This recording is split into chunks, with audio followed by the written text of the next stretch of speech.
In question 2, we're told Galileo used an inclined plane, similar to the one shown in the diagram in the paper, to investigate the motion of falling objects.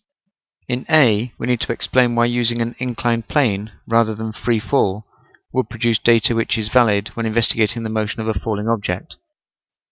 Well, Galileo did not have accurate timing methods, and using an inclined slope increased the time being measured, so reducing the percentage uncertainty in his measurements. In B, we have a diagram something like this, of the trolley here of mass 0.20 kilograms, and in part 1 we need to show the component of the weight acting along the slope is about 0.06 newtons.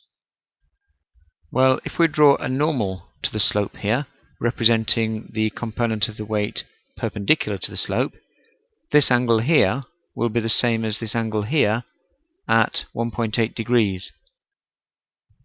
The component of the weight acting down the slope is shown here, and as we're going away from the 1.8 degrees, this will be given by the weight times sine of 1.8 degrees. The weight is the mass times the gravitational field strength, and this gives the component down the slope of 0.062 newtons, which is around 0.06 newtons as required. In part 2, we need to find the initial acceleration down the slope. Well, acceleration is force divided by mass. A force of 0.062 newtons over 0.20 kilograms gives an acceleration of 0.31 meters per second squared.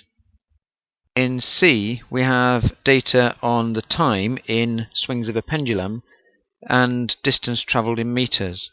We also have a graph of this data. We need to state what we can conclude about the motion of the trolley from the graph. Well, the speed of the trolley is increasing. We can say this because it covers a greater distance in each subsequent time interval. In D, we're told each complete pendulum swing has a period of 1.4 seconds, and we need to use the graph to find the speed of the trolley after it has travelled 3.0 meters. Well, the gradient of the distance time graph gives speed, so we can draw a tangent to the curve at 3.0 meters and find the gradient of this tangent. Speed is given by change in distance over change in time, which is 4.5 meters over 2.5 pendulum swings at 1.4 seconds each, giving a speed of 1.3 meters per second.